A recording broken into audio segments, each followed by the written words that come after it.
Start recording.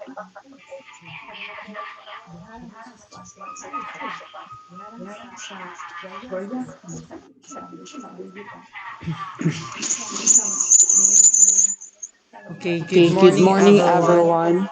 So So today we're today we're going to going to tackle tackle about about consumer consumer behavior and the behavior and the theory of theory of production. production.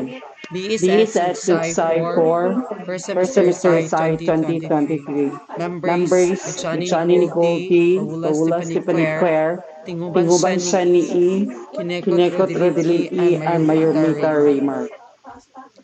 So the So the objectives for objectives for today is today that is in that this in this particular particular lesson is lesson that is that at the at end the of end this of this lesson, lesson, students are students are able able to to first first is is define the define the production and production and function. function. Second is Second is explain what explain is what is production production function. function. Third, Third, demonstrate the demonstrate the importance and importance and function of function of production production function in function in our our economy. economy. Consumer Consumer behavior and behavior and theory of theory of production. production.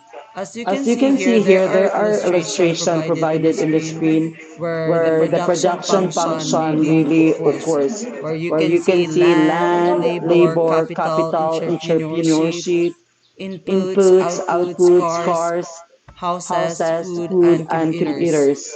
So you're So you're going going to, to, as you can as you see can here see as here as well, well, the the knowledge, knowledge, managerial managerial skills, skills, physical physical capital, capital, labor, raw labor, raw materials, materials, technology, technology, as it as it put put in in together together into into production production function, function, then we then will we come will up come with an up with an output. output. Naku. Next, Next, let's let's define what define is what is production production function function first. first. Production Production function in function in economics. economics. A A production production function function relates relates physical physical output of output a of a production production process process to to physical physical inputs or inputs or factors of factors of production. production.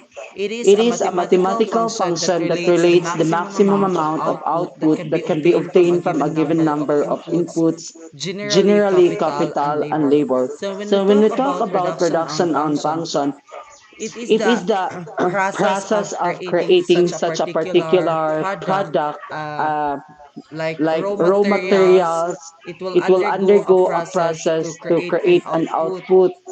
So that's So that's how the how the production production function function kuan kuan na nang happen. happen. So So say for say an for an example, example, so so kanang raw kanang raw materials materials ang ang lubi. lubi. So ang So ang lubi, lubi, ang ang usa ka usa ka tibok nga tibok nga lubi, lubi, dagan kay dagan kay siyang siyang magamit, magamit dagan kay dagan kay output nga output nga mahimo. mahimo.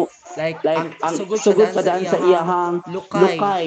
magamit siya Magamit as a siya as a sinibit, sinibit, iyang iyang tukog, tukog, mahimo siyang mahimo siyang silhig, silhig, iyang iyang bunga bunga magamit as magamit as an an oil oil o o kanang kanang another another products products dayong dayong kana kana iyang iyang bunot, bunot, iyang yang bukong bukong mahimong mahimong has, has, dayong then iyang iyang kana iyang kana iyang lawas, lawas, mahimong mahimong kahon, kahon, mahimong mga mahimong mga lumber, lumber, dayong dayong iyang iyang gamot gamot pod pod magamit po magamit siya. po That's siya. That's how it how it process when process it when talks it talks about about production production function, which function, is which is a a certain certain raw raw materials materials being being processed or processed or undergo a undergo a certain certain process process to to come up come a up a particular particular product. product.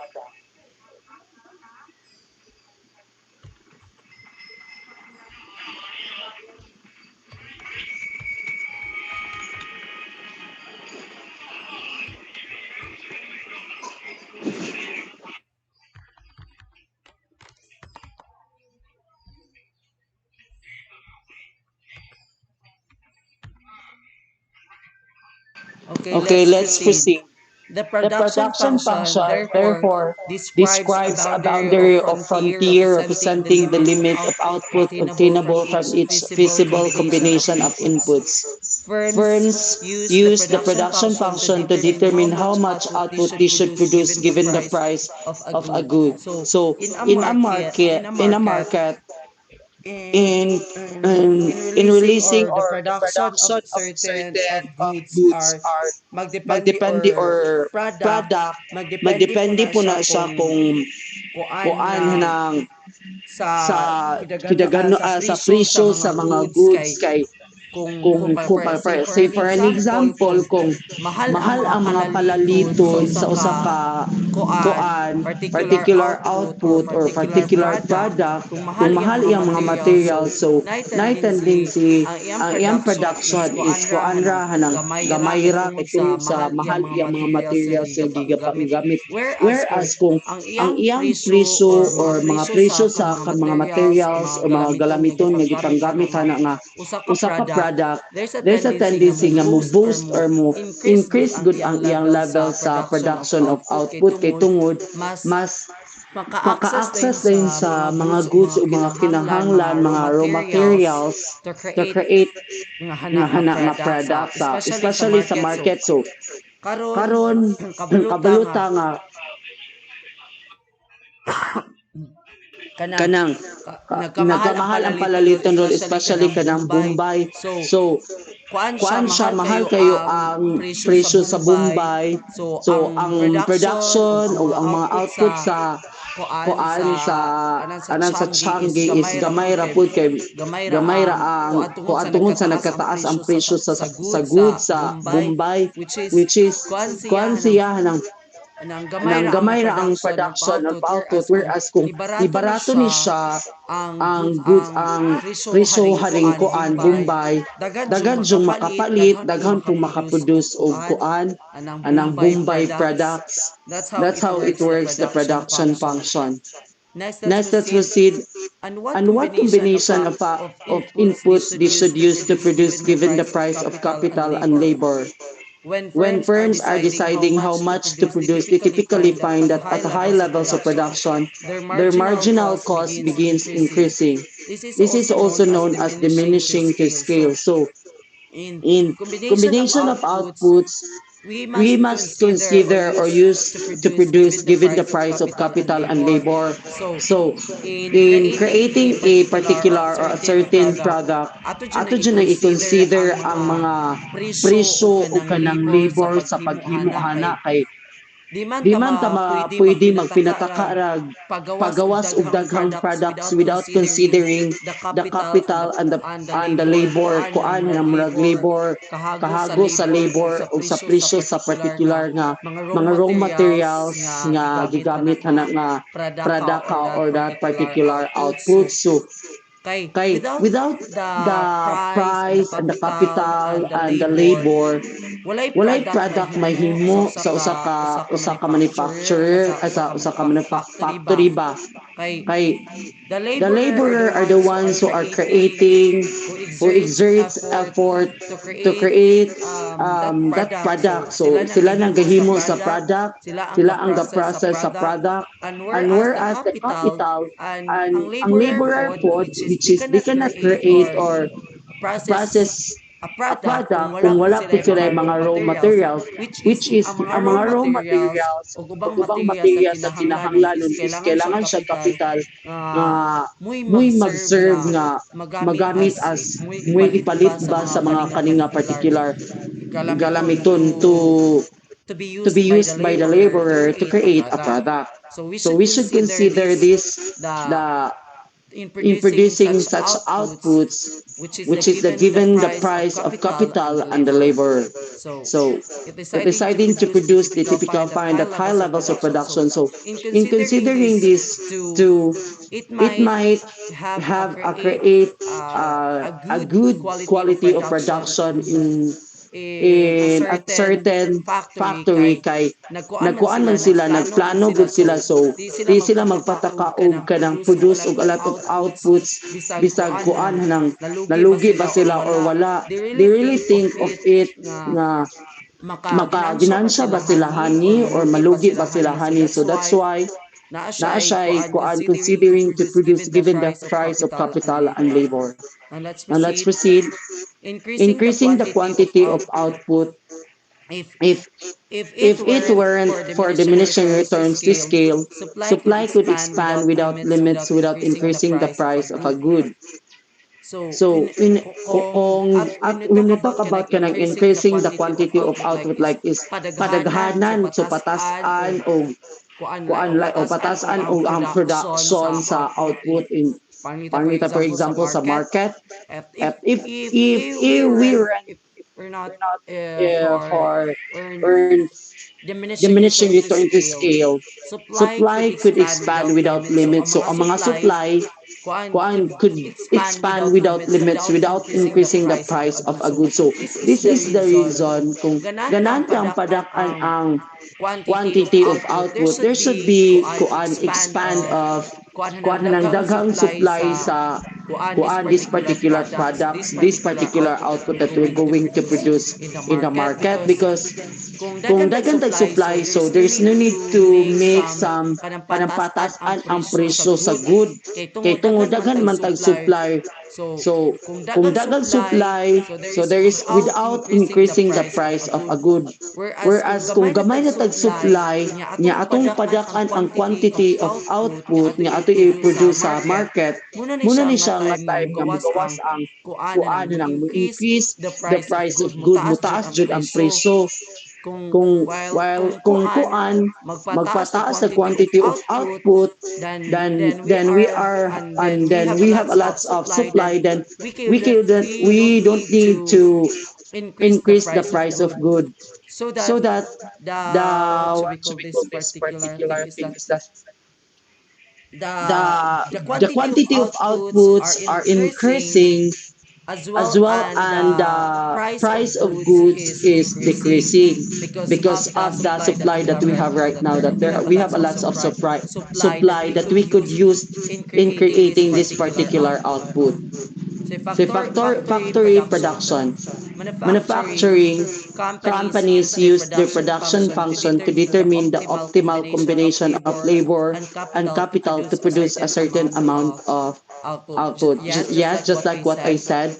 And there are lots of manufacturing companies that they really determine their optimal things that they always consider these things in their factory because they know that these two are very important, the labor and the capital. Without these two we cannot, or this particular factory cannot produce a certain amount of output, dili sila makaproduce og output o kay tungod laborer, they are the one who are processing or creating the product, and the capital, without the capital they cannot buy the materials they are going to use. So this really plays a vital role in factory production and in the whole manufacturing companies. So kwan gina-consider ko nila na gina-uplift gini nila sa factory production kay tungod kuan ni sila pinaka-importante to create an amount, a certain amount of output. Now let's proceed to I at this juncture, let me introduce to Miss Shani Tinguban to discuss further about this particular information.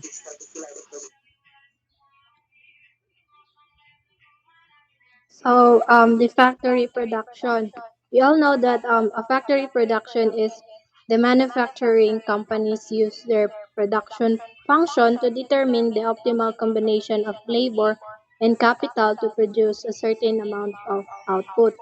So, increasing marginal costs can be identified using the production formula. So, this is the production formula. If a person produces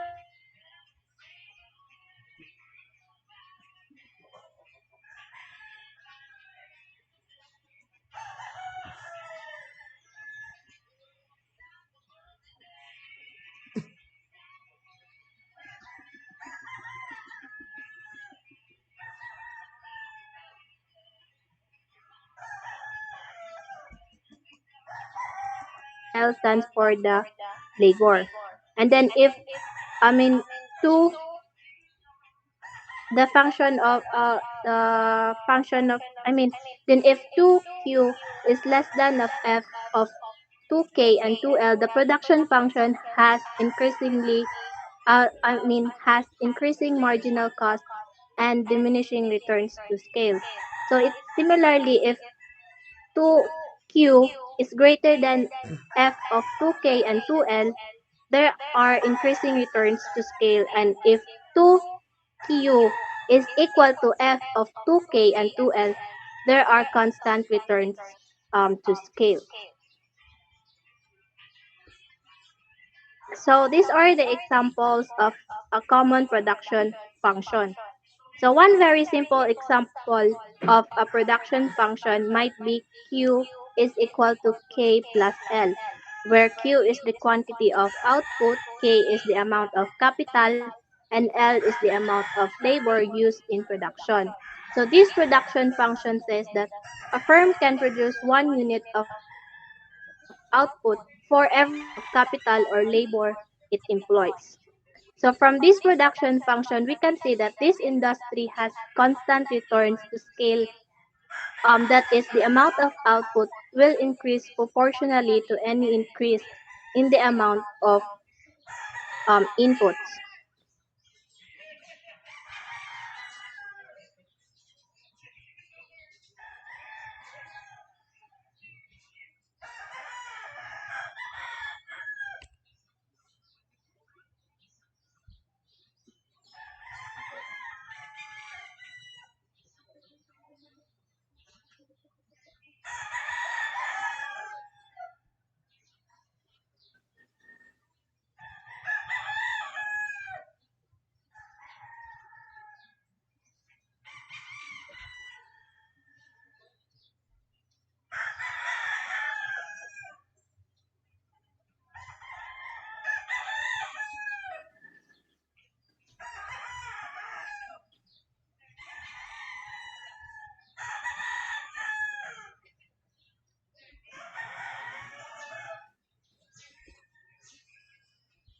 Wait sa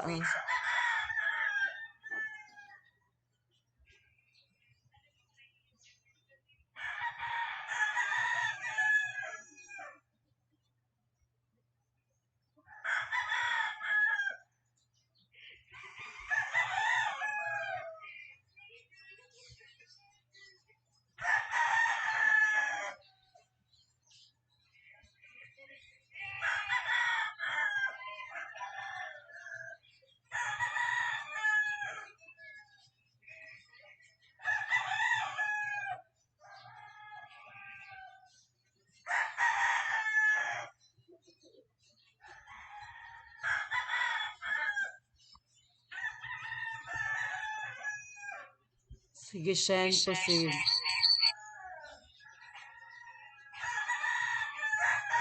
So again, the very simple example of production function might be Q is equal to K plus L. So from this production function, we can say that this industry has constant returns to scale. That is, the amount of output will increase proportionally to any increase in the amount of inputs. So another common production function is the Cobb-Douglas production function. So this describes a firm that requires the least total number of inputs when the combination of inputs is relatively equal. So this type of function where if Q is equal to K and then the K is zero point 0.5 and L is also zero point 0.5. So for example, the firms could produce 25 units of output by using 25 units of capital and 25 of labor.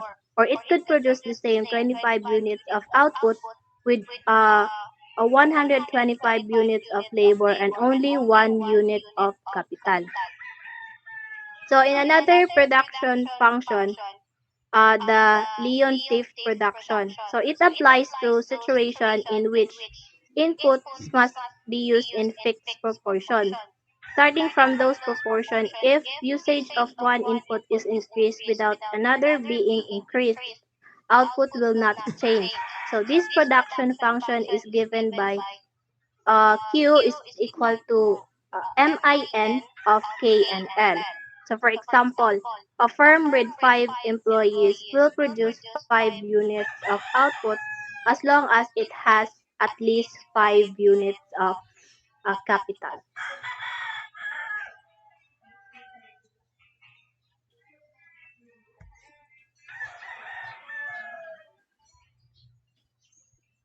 So that's the end of our discussion for today. which talks about the production function and how it really plays an important role in in some manufacturer companies, which they really considering those an important aspects that they have kanang laborer or capital because these two are the ones who are playing an important role in creating a particular outputs to to be produced in markets and to us the consumers. So this is how it works, and it is by there are some formulas to be need to formulated to come up a kanang mag-compute kag unsa ang hidakon ang ma-produce unsay mga kuan ng anang level ang hidaghanon sa dapat i-produce sa kuan usa ka company, malugi ba sila hani or dili. So there are some kuan ng formulas nga gamiton na para ma-solve ang kanang ana nga sitwasyon.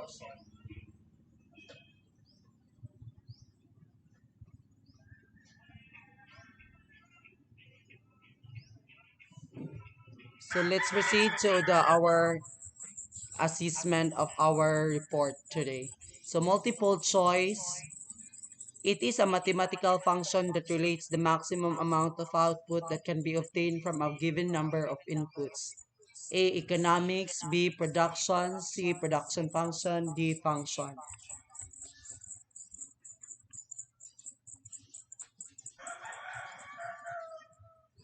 Next is to blank use the production function to determine how much output they should produce given the price of a good. A. Firms. B. Function. C. Production. D. Economics. 3. Cost can be identified using production functions. A. Decrease marginal. B. Increase marginal. C. Firms. D. Production. For what is the formula of production function? A. Q is equal to F quantity JL. B. Q is equal to F quantity K and L. C. F is equal to Q quantity and K and L. D is the K is equal to L quantity Q and F. The five question is Q stands for A. Functional capital. B. Quantity of output. C. Labor. D. Function. 6. If 2Q is less than F, quantity 2K and 2L, the production function is A. Increase marginal cost. B. Decreasing marginal cost. C. Increasing return to scale. And D. Constant return to scale. Number 7. If 2Q is greater than with F, quantity 2K and 2L, the production function is increasing marginal cost, decreasing marginal cost, increasing return to scale, and constant return to scale. Number 8, if 2Q is equal to F quantity 2K and 2L, the production function is increasing marginal cost, decreasing marginal cost, increasing return to scale, and D constant return to scale. Number 9, who proposed this production of function? Q is equal to K to the power of 0.5 L 0.5. A. Mark Douglas. B. Cobb Douglas. C. Leon Thief. And D. Douglas. Number 10. The blank production function applies to situation in which inputs must be used in fixed proportions. A. Mark Douglas. B. Cobb Douglas. C. Leon Thief. D. Douglas.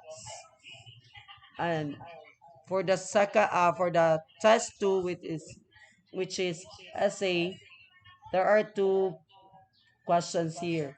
First is explain and elaborate the importance of production function in our economics. Number two, in your own opinion or perspective, give 5 example how production function affects our daily living as a student.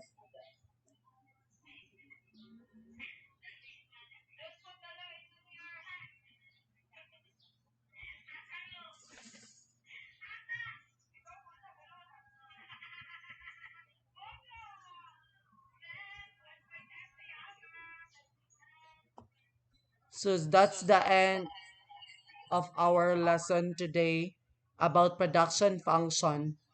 I hope you understand and you gain a lot of information and knowledge that you can use in your daily living, how you will grow, how you will produce yourselves into a better version of oneself. So that could be all for today. I hope you learned something, and that could be all. Thank you and goodbye everyone.